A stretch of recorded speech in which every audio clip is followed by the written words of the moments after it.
अस्सलाम वालेकुम। नावल रूही रोहान किस्त नंबर 8। प्लीज़ मेरे चैनल को सब्सक्राइब करें और नावल पर अपनी राय ज़रूर दें। शुक्रिया। कौन है? आ रही हूँ। बुआ दरवाजे की तरफ जाते हुए बोली।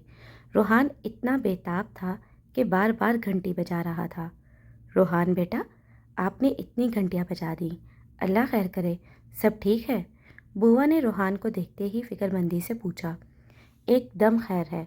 रूही कहाँ है? रोहान घर के अंदर दाखिल होते हुए बोला। फरी के साथ कमरे में है, मैं बुलाती हूँ। बुआ अंदर कमरे की तरफ जाते हुए रूही को पुकारने लगी। उनकी आवाज़ सुनकर रूही बाहर आ गई। क्या हुआ? अरे रोहान, तुम? रूही ने मुस्कुराकर रोहान की तरफ देखा। रोहान के एक हाथ में मिठाई का डब्बा और दूसरे में मार्कशीट थी। जी मैं, ये लें। सबसे पहले आप मुंह मीठा करें। रोहान ने मिठाई का डब्बा खोलकर रूही के सामने किया। किस खुशी में? रूही ने हैरान होकर उसे देखा। इस खुशी में, ये देखें। रोहान ने दूसरे हाथ में थामी अपनी मार्कशीट रूही की तरफ बढ़ाई। ये क्या है? ये तुम्हारी है? रूही ने रिजल्ट देखते हुए बेयकीनी से पूछा। जी जनाब, मेरी ही है। एक तो आप यकीन नहीं करती, वरना रोहान ज़ैदी एक बार जो कहता है वो कर गुजरता है। खैर, अब मिठाई तो खाएं। रोहान ने डब्बा रूही के करीब किया। बहुत मुबारक हो। मैं बहुत खुश हूँ। सच कहूँ तो ये तुम्हारी मेहनत का नतीजा है। इसमें मेरा कोई कमाल नहीं। मैं तो तुम्हें ठीक से कुछ पढ़ा भी नहीं सकी। रूही ने मिठाई का एक टुकड़ा उठाते हुए कहा। ऐसा नहीं है, ये 100% आपका कमाल है। अरे बुआ, आप भी लेना। और फरी कहाँ है? उसे भी बुलाएं। रोहान ने रूही से कुछ फासले पर खड़ी बुआ की तरफ मिठाई का डब्बा बढ़ाया। बहुत मुबारक हो बेटा। फरी अंदर टीवी देख रही है, मैं उसे बाहर भेजती हूँ, बुआ ने मिठाई लेते हुए कहा और फरी को बुलाने कमरे की तरफ चली गई। आओ बैठो। रूही ने सहन में पड़ी चारपाई की तरफ इशारा किया। रोहान मिठाई का डब्बा बंद करता हुआ रूही के सामने बैठ गया। तो अब आपको अपनी डील याद है? रोहान ने रूही को देखते हुए पूछा। डील? कौन सी? रूही ने हैरानी से पूछा। वही कि अगर मैं 75% मार्क्स ले आया तो यूनिवर्सिटी की ट्यूशन भी आप ही पढ़ाएंगी। रोहान ने उसे याद दिलाया। ओह, इतनी पुरानी बात याद है तुम्हें? रूही को भी अपना वादा याद आ गया। जी हाँ, इसीलिए इतनी मेहनत की थी। खैर बताएं, कब से ट्यूशन शुरू करूं? नहीं रोहान, मैं तुम्हें अब नहीं पढ़ा सकूंगी। रूही ने धीमी आवाज़ में इनकार कर दिया। लेकिन क्यों? रोहान बेचैन हुआ। क्योंकि मैंने कभी यूनिवर्सिटी के बच्चों को नहीं पढ़ाया और तुम्हारी फील्ड भी अलग होगी। रूही ने वजह बताई। तो इसमें क्या है? पहले भी आप बस मुझे ऑर्डर करती थी कि मैं ये चैप्टर कर लूँ, वो चैप्टर कर लूँ। पढ़ता तो मैं खुद ही था, बस आपने मुझे गाइड करना है। समझ तो मुझे यूनिवर्सिटी में भी आ जाएगी। रोहान ने अपनी दलील पेश की। रोहान, ऐसा नहीं हो सकता। देखो, पहले की बात कुछ और थी। मुझे पैसों की ज़रूरत थी। आज़र के इलाज पर भी बहुत खर्चा होता था और अब फरी भी अकेली है। पहले आज़र उसे वक्त देते थे, अब मुझे ही उसे संभालना है। मैं तुम्हारे घर नहीं आ सकूंगी। I am sorry. रूही ने एक बार फिर इनकार कर दिया। ऐसा मत कहें टीचर, आपकी वजह से मैं पढ़ाई की तरफ माइल हुआ हूँ। आपको मुझे पढ़ाना आता है। आप नहीं आ सकती तो मैं आ जाया करूँगा आपके घर, वो कोई मसला नहीं है। रूहान ने उसे समझाना चाहा। ऐसे अच्छा नहीं लगता। तुम्हारी मॉम ने मुझे ख़ास तौर पर यही कहा था कि तुम्हें तुम्हारे घर आकर पढ़ाऊँ। रूही ने नफ़ी में सर हिलाया।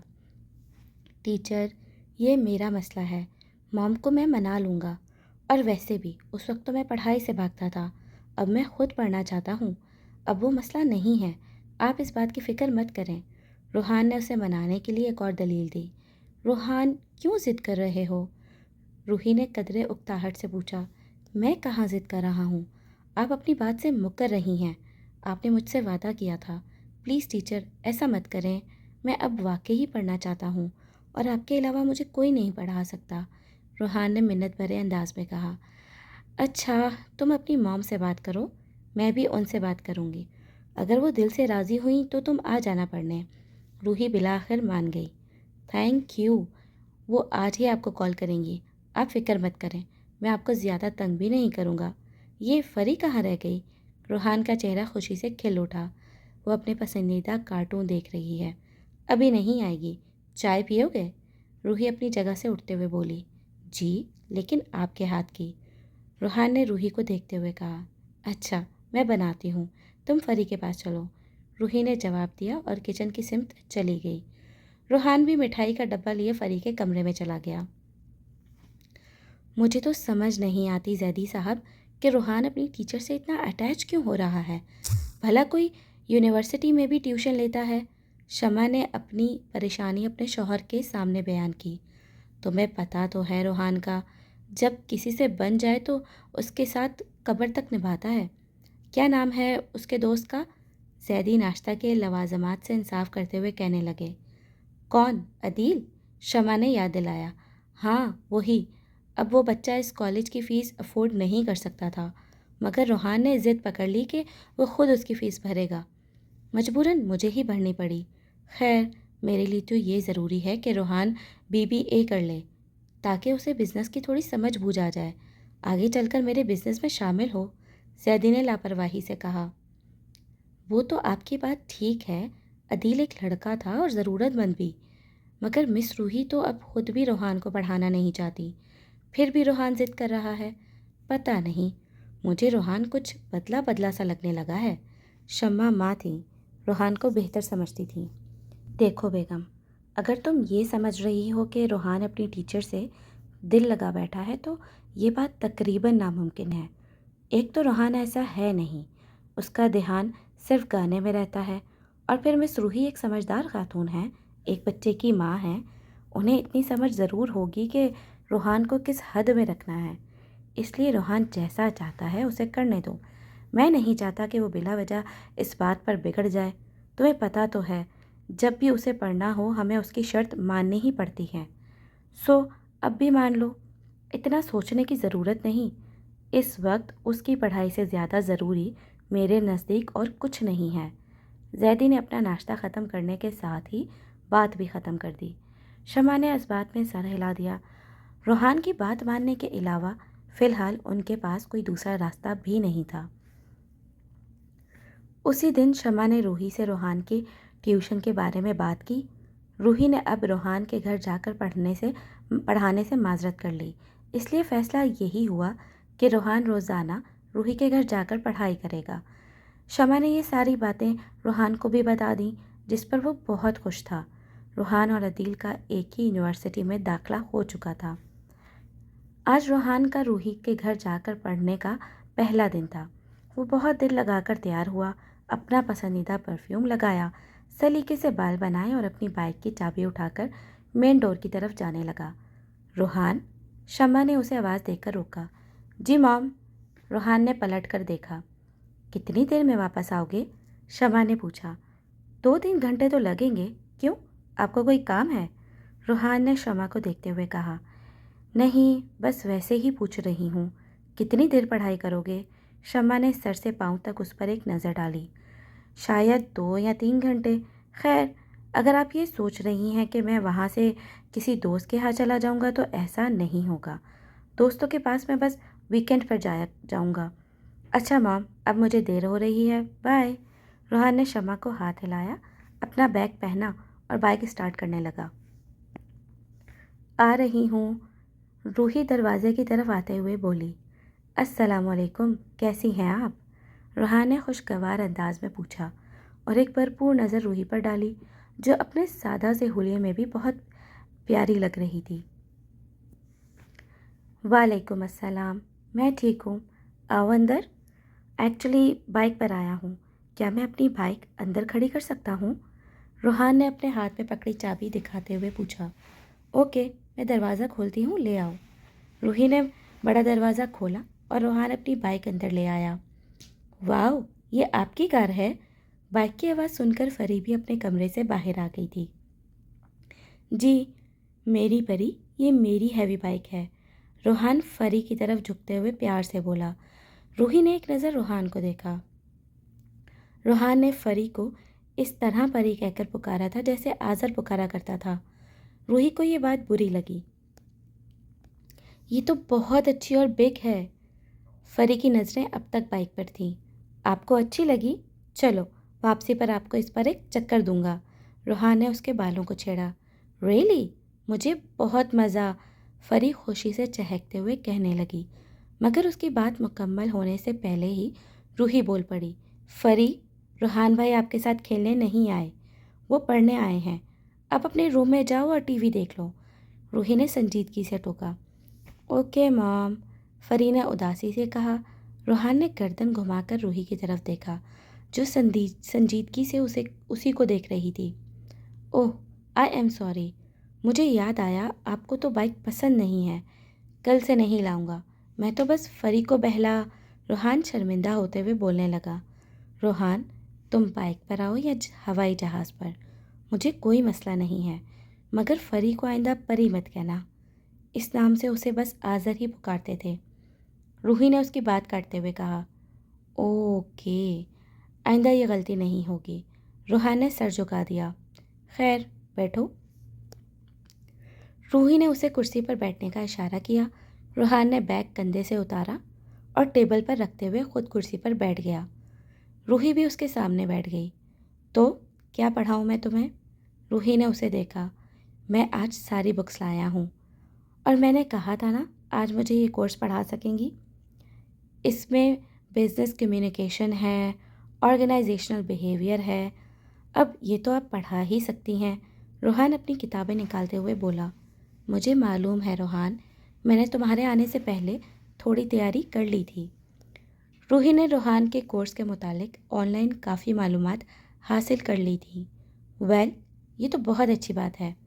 मुझे पता था आप मुझे आसानी से पढ़ा लेंगी। रोहान ने मुस्कुराकर उसे देखा। आई होप ठीक से पढ़ा सकूं। रूही ने सुस्ती से जवाब दिया। रोहान ने गौर से उसे देखा। आज वो उसे बहुत उदास लगी। क्या बात है, आप ठीक हैं? रोहान ने अपनी पूरी तवज्जो रूही की तरफ कर दी। रूही खामोशी से अपने नाखून छेड़ती रही, जैसे किसी बेचैनी में मुब्तला हो। टीचर, आपसे बात कर रहा हूँ। रोहान ने टेबल पर उंगलियां बजाते हुए उसे अपनी तरफ मतवज्जा किया। हाँ, मैं ठीक हूँ, रूही ने चौंक कर जवाब दिया। मगर रोहान को तसल्ली न हुई। रोहान, रूही ने चंद लम्हों बाद उसे पुकारा। जी बोलें। रोहान पहले ही से उसे सुनने का मुंतज़र था, इसलिए फ़ौरन जवाब दिया। एक बात पूछूं? रूही ने गहरा सांस लेते हुए कहा। ज़रूर। रोहान रूही की आंखों में देखने लगा, जहां उसे नमी सी महसूस हुई। आज़र ने तुमसे क्या बातें की थी जिस दिन मेरे पाँव में चोट लगी थी? रूही ने बामुश्किल उससे सवाल किया। रोहान चंद सेकंड खामोश रहा। कुछ ख़ास नहीं, बस आपके बारे में बताया, और ये कि आप दोनों की शादी के बाद बहुत सी परेशानियां उठानी पड़ी। ये भी बताया कि आज़र भाई की वालदा के इंतकाल के बाद उनके भाई ने सारी जायदाद धोखे से अपने नाम कर ली और बाहर शिफ्ट हो गए, और फिर आप दोनों ने मिलकर अपनी एक अलग दुनिया बनाई। रोहान धीमे अंदाज में उसे बताने लगा। ये भी बताया कि आप बहुत अक्लमंद हैं, आपके किसी फ़ैसले से वो इख्तलाफ नहीं करते। और रोहान कुछ कहते कहते खामोश हो गया। वो रूही को ये नहीं बता पाया कि आज़र ने उससे क्या इल्तिजा की थी। वो ऐसे ही थे, मुझे कभी किसी बात के लिए नहीं रोका। आज़र दुनिया के सबसे अच्छे मर्द थे। तुम्हें पता है, जब हमारी शादी हुई थी तब सवाए मेरी सास के और कोई इतना खुश नहीं था, क्योंकि मेरे जेठ चाहते थे कि आज़र की शादी उनकी साली से हो जाए। मगर मेरी सास दोबारा उसी घर से बहू नहीं लाना चाहती थी। बस मेरी सास के इंतकाल के बाद बहुत से मसले हुए, लेकिन आज़र ने हर तरह से मेरा साथ दिया। रूही नम आंखों से मुस्कुराते हुए बोली। आज़र के बारे में बात करते हुए उसकी उदासी कुछ कम होने लगी थी। रोहान को लगा वो पूरी ज़िंदगी रूही के पास बैठकर आज़र की बातें सुनते हुए गुजार सकता है। मगर बस एक शिकवा है, अब ये अचानक मुझे छोड़कर चले गए। एक बार भी ना सोचा कि हम कैसे। रूही अपने आंसू पीते हुए बोली, मगर जुमला मुकम्मल ना कर सकी। टीचर, आप उदास मत हों, वो आखिरी वक्त में भी आप ही के बारे में सोच रहे थे। यकीन करें, वो आपके लिए बहुत फ़िक्रमंद थे। मगर ये तो अल्लाह का फ़ैसला था। आप ख़ुद को संभाल लें प्लीज़। रूहान ने बेबसी से अपने हाथ पीछे कर लिए। रूही को तसल्ली देने के लिए उसे छू भी नहीं सकता था। सॉरी, मैं तुमसे आज़र की बातों में लग गई। बस दिल कर रहा था कि आज़र के बारे में बातें करूं। खैर, तुम अब बुक खोलो, देखें कैसे पढ़ना है। रूही ने अपने आंसू साफ करते हुए कहा। इट्स ओके, आप जितना चाहें मेरे पास बैठकर आज़र भाई को याद कर सकती हैं। रूहान ने उदासी से मुस्कुराते हुए उसे देखा। थैंक यू रूहान, तुमने मेरा और आज़र का बहुत साथ दिया। रूही अब खुद को संभाल चुकी थी। रूहान ने इस बात में सर हिलाया और अपना रजिस्टर खोलने लगा। ये यहाँ क्या कर रही है? रूहान और अदील एडमिन ब्लॉक के सामने खड़े बातों में मसरूफ़ थे जब रूहान को कुछ फासले पर महविश उनकी तरफ आती हुई नजर आई। ओह, ये तुम्हारे लिए यहाँ भी आ गई? अदील ने उसे छेड़ा। अबे यार, व्हाट द। रूहान जी भर कर बदमज़ा हुआ। ओए कंट्रोल मैन, अदील ने उसे टोका। हाय, कैसे हो तुम लोग? महविश ने अपनी आंखों पर लगा काला चश्मा उतारते हुए पूछा। अब तक ठीक थे, तुम बताओ, रूहान ने उकताए हुए लहजे में कहा। मैं भी बिल्कुल ठीक। तुम सोच रहे होगे कि मैं यहाँ क्या कर रही हूँ? मेरा भी यहाँ एडमिशन हुआ है। मुझे कुछ दिन पहले पता चला कि तुम दोनों भी इसी यूनिवर्सिटी में हो। खैर, तुम तो मेरे मैसेज तक का जवाब नहीं देते। महविश ने शिकायत भरी निगाहों से रूहान को देखा। मसरूफ़ होता हूँ। खैर, चलो अच्छी बात है, तुम भी इसी यूनिवर्सिटी में हो। कभी जो मिलकर गाना पड़ा तो फीमेल वॉइस तुम ही बनना। रूहान ने मुरव्वतन कहा।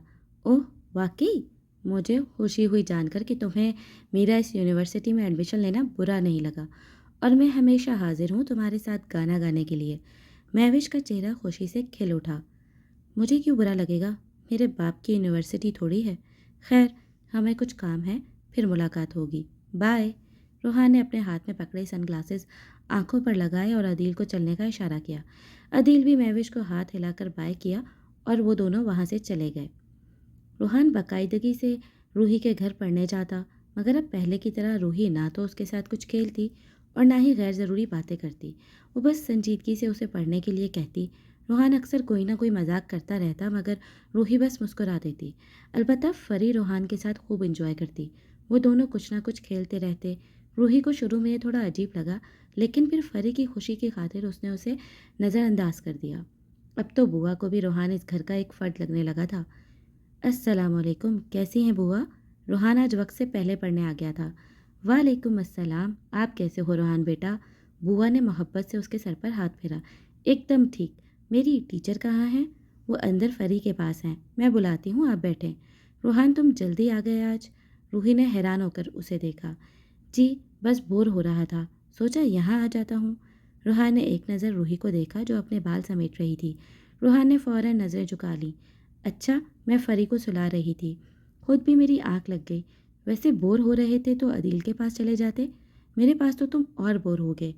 रूही उसके सामने बैठते हुए बोली। नहीं, आज सोचा आपके साथ लूडो खेलूं। ये देखें, मुझे बाज़ार में नज़र आई तो मैंने आपके लिए ले ली। रूहान ने अपने बैग से एक डब्बा निकाला जिसमें लूडो थी। मेरे लिए?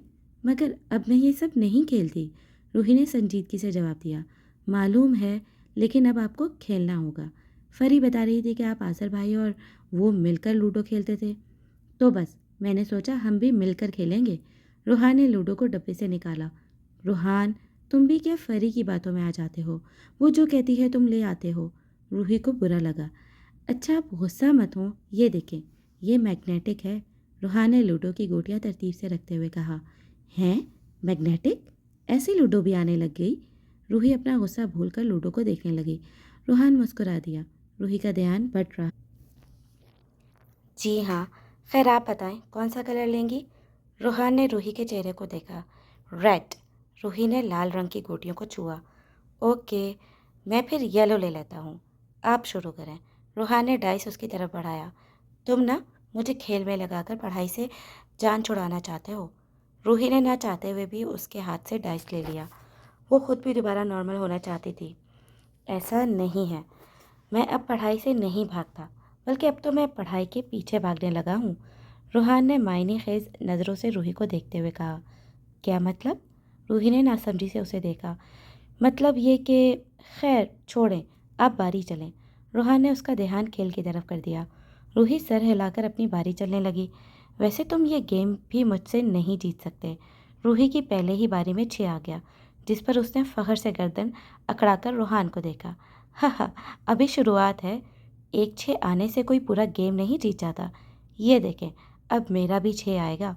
रूहान ने हंसते हुए अपनी बारी चली, मगर उसके 6 नहीं आया। ओहो, सो सैड। रूही उसका नंबर देखकर हंस दी। रूहान ने गहरा सांस लिया और उसके मुस्कुराते चेहरे को देखा। वो रूही का दिल बहलाने में काफ़ी हद तक कामयाब हो गया था।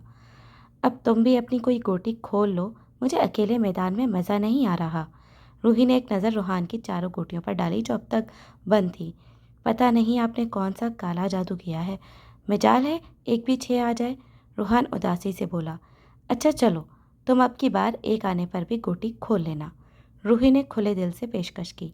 नहीं, मुझे यहीं कैद रहने दे। रूहान ने रूही की आंखों में देखते हुए कहा। तुम कैद रहे तो क्या मैं अकेली खेलूंगी? भाई, हिम्मत पकड़ो, मैदान में आओ। रूही अपनी चाल चलते हुए बोली। चलें, आपकी ये फरमाइश है तो अभी पूरी कर देता हूँ। रूहान ने एक आंख बंद करके डाइस पर फूंक मारी, यूं जैसे कि कुछ पड़ा हो, और अपनी बारी चली। देखा, आपकी बात तो मैं टाल ही नहीं सकता। इस बार रूहान के 6 आ चुका था। रूही ने हैरान होकर उसे देखा। ये कैसे? तुमने ऐसा क्या पढ़ा कि 6 आ गया? रूही ने मशकूक निगाहों से उसे देखा। जादू। चलें, बारी चलें। बहुत शौक था ना आपको कि मैं मैदान में आऊं। अब आप मुझसे बच नहीं सकेंगी। रूहान इतरा कर बोला। अच्छा, देखते हैं। अभी तो गेम शुरू हुआ है। वो दोनों नोक-झोंक करते हुए लूडो खेलते रहे। कई बार रूहान ने अनजान बनते हुए रूही की गोटी काटने का मौका छोड़ दिया। आखिरकार एक बार फिर वो जानबूझकर उससे हार गया। अब बताओ, जीत गई ना मैं? ये गेम भी? रूही अपनी आखिरी गोटी घर पहुंचाते हुए बोली। हाँ, और हार गया ना मैं एक बार फिर आपसे। रूहान ने मुस्कुराकर उसे देखा, जैसे वो खेल ही हारने के लिए रहा हो। वैसे आज़र बहुत अच्छा लूडो खेलते थे, अक्सर मुझसे जीत जाते थे। मुझे तो लगता था कि वो चीटिंग करते हैं। रूही को रूहान के हारने पर आज़र की याद आ गई। अच्छा, वो आपको जीतने नहीं देते थे? रूहान ने दिलचस्पी से पूछा। नहीं, कहते थे कि खेल में कोई मियाँ बीवी नहीं होता। खेल फेयर होना चाहिए, तब मज़ा आता है। अक्सर तो हमारी इसी बात पर लड़ाई भी हो जाती थी। रूही ने नम आंखों से मुस्कुराते हुए बताया। अच्छा, लेकिन क्या कभी वो आपको खुश करने की खातिर जानबूझकर नहीं हारे? रूहान ने हैरान होकर पूछा। नहीं, मेरी खुशी हार या जीत से नहीं थी। बस हम दोनों साथ थे, यही सबसे बढ़कर था। और अब तो जीत कर भी वो खुशी नहीं हुई। रूही ने संजीदगी से कहा। रूहान खामोशी से उसे देखने लगा। उसे लगा जैसे उसका हारना बेकार गया। खैर, अब पढ़ाई भी कर लो। खुश हो गए खेलकर? रूही ने खुद को संभालते हुए कहा। मैं खुद को खुश करने के लिए नहीं खेल रहा था, आपका दिल बहल जाए इसलिए खेला। रूहान ने लूडो समेटते हुए कहा। वाकई उसे इन सब खेलों में कोई ख़ास दिलचस्पी नहीं थी। उसका असल शौक तो गाना था, मगर अब रूही के चेहरे पर मुस्कुराहट लाने के लिए वो अपने शौक का वक्त भी कम कर रहा था। थैंक्स, तुम बहुत अच्छे इंसान हो रूहान, बहुत हमदर्द। रूही दिल से उसके खुलूस की कदर करती थी। ये तो है, इंसान तो मैं बहुत अच्छा हूँ। रूहान ने भी हाँ में हाँ मिलाई। तुम देखना, तुम जिंदगी में वो सब कुछ पालोगे जो तुम चाहते हो। रूही ने दिल से कहा। अच्छा, मसलन क्या चाहता हूँ मैं? रूहान ने दिलचस्पी से उसे देखा। एक अच्छा सिंगर बनना, बल्कि दी वर्ल्ड बेस्ट सिंगर बनोगे, और साथ में अपने माँ बाप को भी खुश रखोगे। रूही जितना उसके बारे में जानती थी उतना ही बता सकी। गलत, सिंगर बनना मेरा ख्वाब है, लेकिन चाहत तो नहीं है। रूहान ने अपने बैग से किताब निकालते हुए कहा। अच्छा, ये नई बात बताई तुमने मुझे। रूही ने उसके हाथ से किताब ले ली। मैंने तो अभी आपको बताया ही नहीं कि मेरी चाहत है कौन। रूहान ने अपनी नज़रें झुकाकर जवाब दिया, कहीं उसकी चाहत आंखों से ही आया ना हो जाए। ओह, तो तुम किसी को पसंद करने लगे हो? रूही ने एक नज़र उठाकर दिलचस्पी से उसे देखा। क्यों, मैं किसी को पसंद नहीं कर सकता? रूहान ने उल्टा सवाल किया। कर सकते हो, मैंने ऐसा कब कहा? खैर बताओ, कौन है वो? रूही को उसकी पसंद जानने का तजस्सुस हुआ। मजाक कर रहा था, अब तो संजीदा ही हो गई। रूहान ने लापरवाही से जवाब दिया। तुम बहुत बातें बनाने लगे हो, बस पढ़ाई का वक्त ज़ाया करना होता है। चलो अब पढ़ाई शुरू करो। रूही ने किताब उसके सामने रख दी। रूहान अच्छे बच्चों की तरह किताब खोलकर पढ़ाई करने लगा। आज मौसम सुबह से ही अबर आलूद था। घने बादलों ने आसमान ढांप रखा था।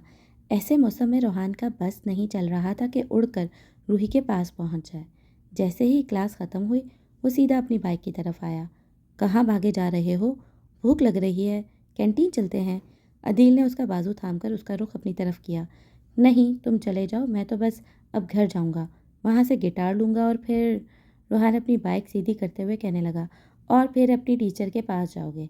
इस खूबसूरत मौसम में उनके साथ वक्त गुजारना होगा। अदील ने रूहान की बात मुकम्मल की। 100% दुरुस्त। बहुत जानने लगे हो मुझे। रूहान ने हेलमेट पहना। यार, कभी हम गरीबों को भी वक्त दे दिया करो। एक गाना तैयार किए इतने दिन हो गए। मैं सोच रहा था आज किसी ओपन रेस्टोरेंट में चलते हैं, वहाँ वो गाना मिलकर गाते हैं। अदील ने मशवरा दिया। नहीं, वो गाना तो मैंने रूही के लिए तैयार किया था और आज उन्हें ही सुनाऊंगा। हाँ, बाद में मौका मिला तो ये भी कर लेंगे। रूहान ने बाइक स्टार्ट की। जा भाई, मिस रूही के आगे तो मेरी बात कहाँ सुनेगा? अदील ने मायूसी से कहा। हाँ हाँ, उनके आगे तो अपनी भी नहीं चल पाती। चल, कल मिलते हैं, बाय। रूहान ने हंसकर उसे देखा और दोनों एक दूसरे को हाथ हिलाते हुए वहाँ से चले। रूहान, इस वक्त कहाँ जा रहे हो बेटा? अभी तो यूनिवर्सिटी से आए हो। शमा ने रूहान को उजलत में गिटार उठाते देखकर पूछा। मॉम, मैं टीचर की तरफ जा रहा हूँ। रूहान ने उसी तेज़ी से जवाब दिया। लेकिन अभी तो तुम्हारी ट्यूशन का वक्त नहीं हुआ, पहले खाना तो खा लो। शमा चलते हुए उसके पीछे बाहर आई। मॉम, खाने की फ़िक्र आप मत करें, मौसम इतना अच्छा हो रहा है और टीचर बहुत अच्छे पकौड़े बनाती हैं, मैं वहाँ खा लूँगा। आप फ़िक्र मत करें, मैं टाइम से वापस आ जाऊँगा। रूहान ने अपना गिटार और बैग गाड़ी की पिछली सीट पर रखा। रूहान, ऐसे मौसम में क्या ज़रूरत है वहाँ जाने की? आज छुट्टी कर लो। शमा ने उसे रोकना चाहा। नो मॉम, छुट्टी नहीं कर सकता। Okay, bye. रूहान शमा को गले लगाकर अपनी गाड़ी में बैठ गया।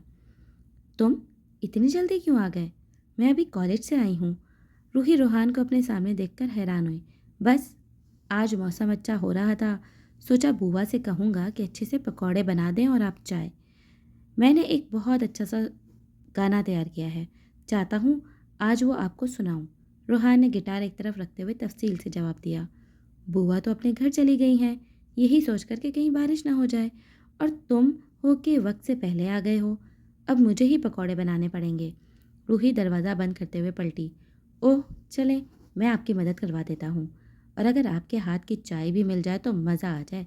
रूहान ने एक और फरमाइश कर दी। हद है रूहान, तुम मेरा बहुत वक्त ज़ाया करते हो और अपना भी।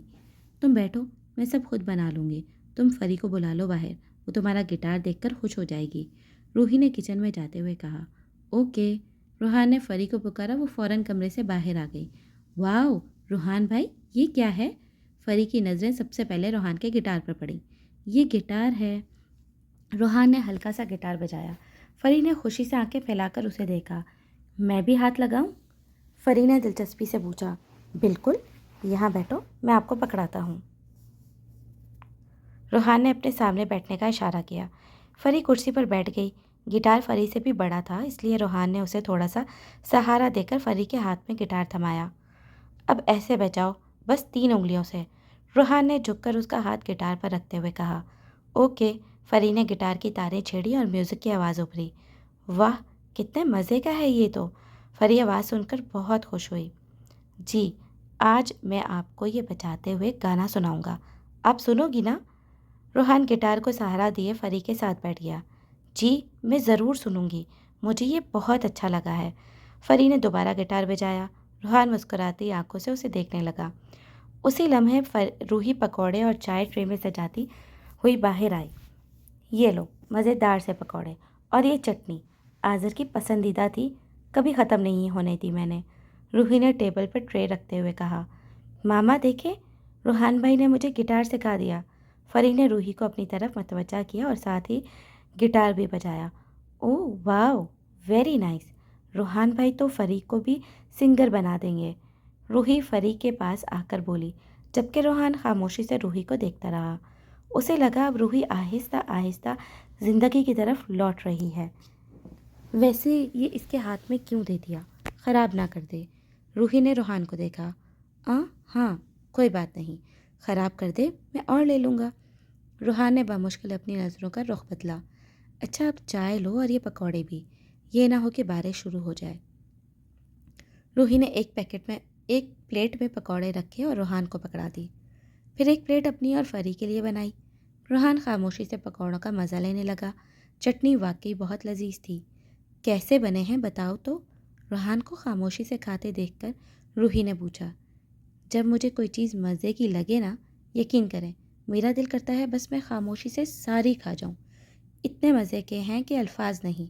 रूहान ने ट्रे से मज़ीद पकौड़े उठाए। मज़ा आ गया। ये मौसम, ये मज़ेदार पकौड़े और चाय, एकदम परफेक्ट ज़िंदगी। रूहान ने आसमान की तरफ देखते हुए कहा, यूं जैसे खुदा का शुक्र अदा कर रहा हो। अब ये बताओ, ये गिटार किस लिए लाए हो? कोई नया गाना तैयार किया होगा? रूही ने गिटार की तरफ इशारा करते हुए पूछा। जी हाँ, मैंने एक रीमेक बनाया है। गाना तो बहुत पुराना है, लेकिन आपको तो पुराने गाने ही पसंद है ना? रूहान ने टिशू से हाथ साफ करते हुए गिटार उठाया। हाँ, लेकिन ज़रूरी नहीं कि तुम बस पुराने गाने ही गाओ। रूही ने चाय का घूंट भरा। ज़रूरी तो है, अब मुझे भी पुराने गाने अच्छे लगने लगे हैं। आपने ठीक कहा था, उनमें शायरी होती है। बल्कि मुझे मेरे दोस्त कह रहे थे कि कोई आजकल का सॉन्ग तैयार करते हैं, मगर मेरा दिल अब पुराने गाने गाने का ही करता है। रोहान रूही को देखते हुए कहने लगा, अच्छा, तुम्हें भी मेरी तरह बोरिंग गाने अच्छे लगने लगे हैं। अभी कौन सा गाना सुनाओगे? रूही ने पूछा। जब सुनाऊंगा तब ही सुनिएगा। फिर शुरू करूं? रोहान ने गिटार को ठीक से पकड़ा। यहाँ मुझे लगता है कहीं बारिश ना हो जाए, अंदर चलते हैं। रूही ने आसमान पर छाए बादलों को देखते हुए कहा। अरे, इस मौसम में कौन अंदर बैठता है? खैर, बारिश हो भी गई तो थोड़ा सा भीग लेंगे। क्यों फरी, ठीक कह रहा हूँ ना? रूहान ने फरी को देखते हुए कहा, जो अब तक पकौड़ा हाथ में पकड़े आहिस्ता आहिस्ता खाने में मसरूफ़ थी। यस, बारिश में मज़ा आता है, फरी ने सर हिलाते हुए जवाब दिया। अच्छा, चलो सुनाओ।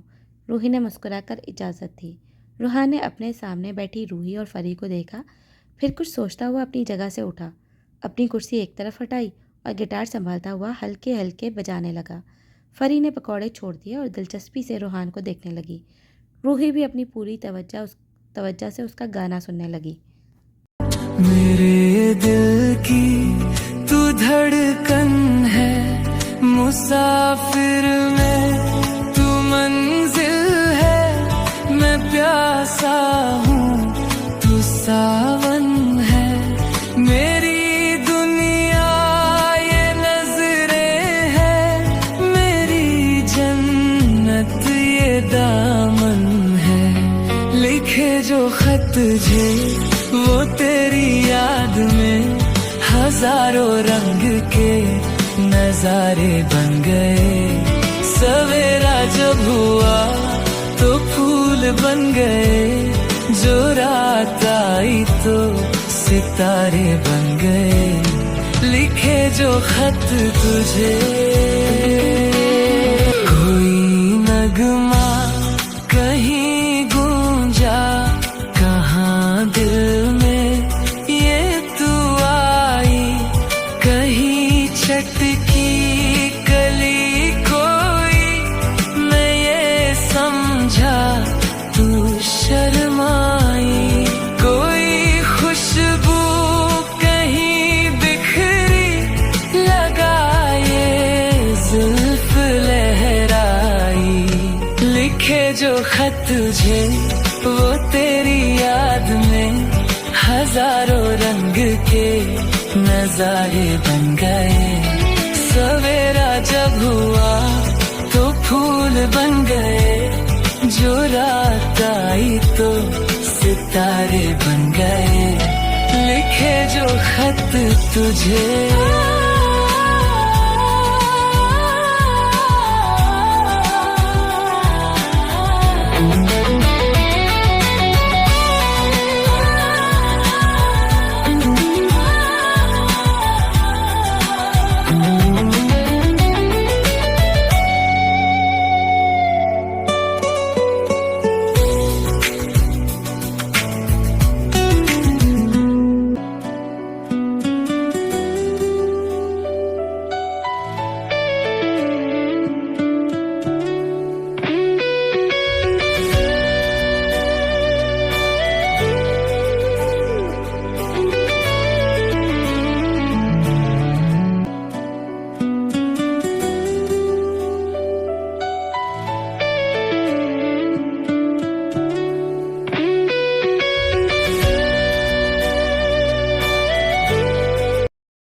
क्या हुआ, गाना ख़त्म?